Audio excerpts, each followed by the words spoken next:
Okay, aniga shaqadeyda waa jeclahay. Walaalkan markuu imaanayay saan ayuu caato u ahaa. Markuu soo jeedo jirkiisa saan u ekaa. Markuu gees u taagan yahayna jirkiisa saan u ekaa. Markuu sii jeedana jirkiisa saan ayuu u ekaa. Walaalkan wada shaqaynta markaan bilaabeynay miisaankiisa waxa uu ahaa 63 kiilo.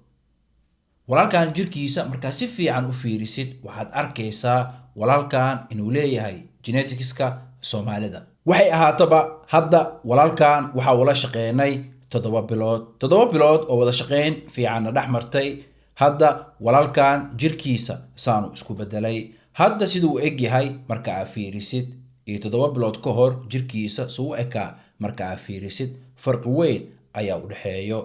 Walaalkan hadda markuu soo jeedo jirkiisa saan u eg yahay. Gees markuu u taagan yahayna jirkiisa saan u eg yahay. Markuu sii jeedana jirkiisa saan ayuu eg yahay. Walaalkan hadda miisaankiisa waa 71 kiilo. 7 bilood aan wada shaqaynaynay walaalkan waxaa ku darsantay 8 kiilo. Dabcan 8 kiilo oo walaalkan ku darsantay dhammaan muruq ma ahan. Horta walaalkan way ku adkeed inuu miisaan isku daro. 1 kiilo xataa inuu isku daro way ku adkeed. Walaalkan markuu imaanayay waxa koobaad aan saxay waxa uu ahaa raashinka. Caloric surplus ayaan geliyay. Wiigii ugu horeysay waxaan bilownay walaalkan maalintii inuu cuno 3500 oo kilo calories ah. Walaalkan wiig markuu cunayay 3500 oo kilo calories maalin walba. Walaalkan miisaan ma ku darsamin. Inuu miisaan ku darsamo iska dhaafee waxaa ka dhacday 1 kiilo. Haddana wiigii labaad raashinka ku darnay oo markaas waxaan u boodnay 4500. Walaalkan wiig dhan maalin walba wuxuu cunayay 4500. Wiig markuu dhamaaday kadibna miisaan ma ku darsamin oo markaas waxaan aragnay xataa walaalkan 4500 inay ku yar tahay.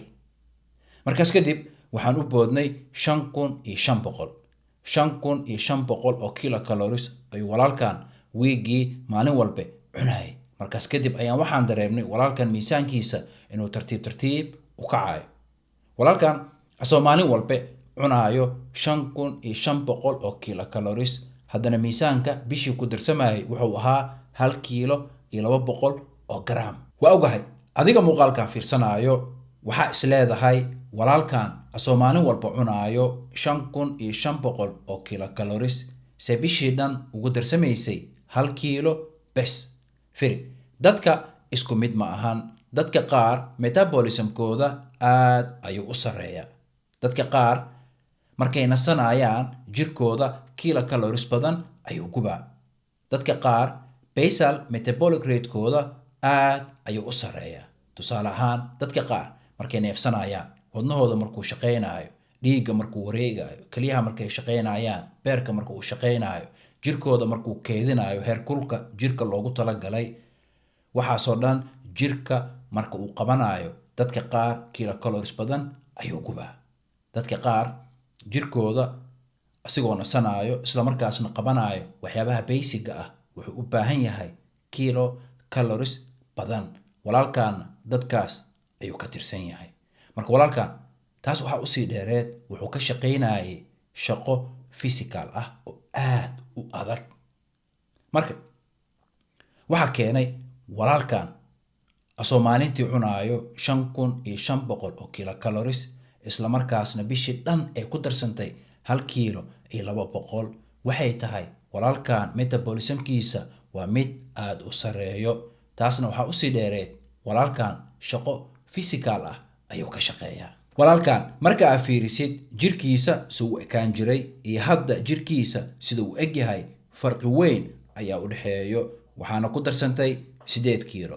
Dabcan 8 kiilo oo ku darsantay muruq ma ahan. 8 kiilo ku darsantay waxaa muruq ka ah 3 kiilo. Waa ogahay adiga muuqaalkan fiirsanayo waxaa is leedahay walaalkan 7 bilood oo dhan sidee 3 kiilo oo muruq ah bes ugu darsantay. Horta waxaan ka hadlayno waa muruq saafi ah. 3 kiilo oo muruq saafi ah wax yar ma ahan. 3 kiilo oo muruq ah intaan ileg cagan 3 kiilo. 3 kiilo adiga wax yar haday kula tahay intaan ileg tahay. Laakiin inta jirka dhan marka loo qeybiyo saaid ma u muuqanayso. mideeda kale walaalkan waa qof dheer, walaalkan waxa uu leeyahay gacno dhaadheer, waxa uu leeyahay luga dhaadheer.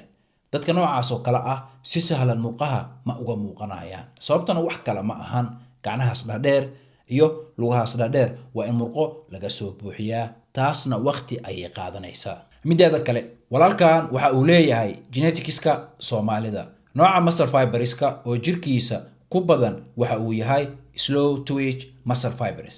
qofka hadduu dheer yahay isla markaasna jirkiisa uu ku badan yahay slow twitch muscle fibers, qofkaas oo kale haddii uu dadaalo, raashinka saxo, jimicsiga saxo, nasashada saxo, wax walba saxo, ugu badnaan bishii waxaa ku darsamayso 400 oo garaam oo muruq ah.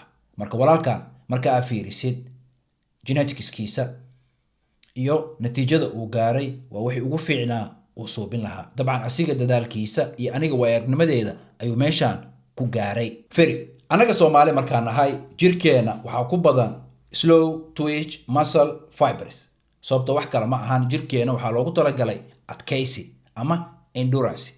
awoowayaasheen waxay ahaan jireen reer guuraa.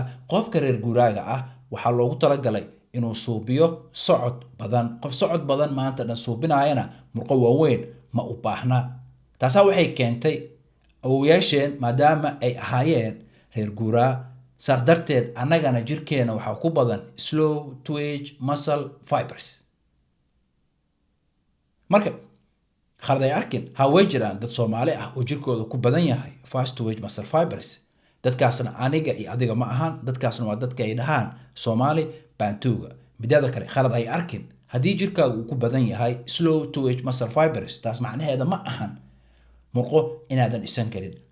murqo waa dhisan kartaa, laakiin xoogaa waqti ayay qaadanaysaa. laba qofood oo isku da ah, midna jirkiisa waxaa ku badan slow twitch muscle fibers, midna jirkiisa waxaa ku badan fast twitch muscle fibers. waxaa xaqiiqo ah labadoodaba haddii trainingka saxaan, waxaa xaqiiqo ah labadoodaba haddii raashinka saxaan, waxaa xaqiiqo ah labadoodaba haddii nasashada saxaan, kan jirkiisa uu ku badan yahay fast twitch muscle fiberska inuu murqo badan si dhaqso ah ku suubinayo. kan xitaa jirkiisa murqo wuu suubinaa, laakiin xoogaa waqti ayay ku qaadanaysaa. marka geneticskaaga qayb weyn ayuu ka qaadanaa sida dhaqsada ah ama sida tartiibta ah uu jirkaaga murqaha ku suubinayo. saas darteed waxaa muhiim ah weliga qof kale inaadan isku matalin. dadka isku mid ma ahan oo geneticskooda wuu kala duwan yahay. adiga muuqaalkan fiirsanayo, haddaa coach u baahan tahay, anaa diyaar kuu anaa coach kuu noqonayo. ani markaan ku leeyahay coach aan kuu noqonaa, macnaheeda ma ahan barnaamij aan kuu suubiyo oo kuu soo diro oo meeshaas iskugu keen dambeynayso. processka dhan waa kula soconaa, wax walbe anaa soo diyaarinayo. adi waxaa lagaa rabaa bes shaqadaan kuu diray inaad qabatid, isla markaasna warbixin isoo siisid.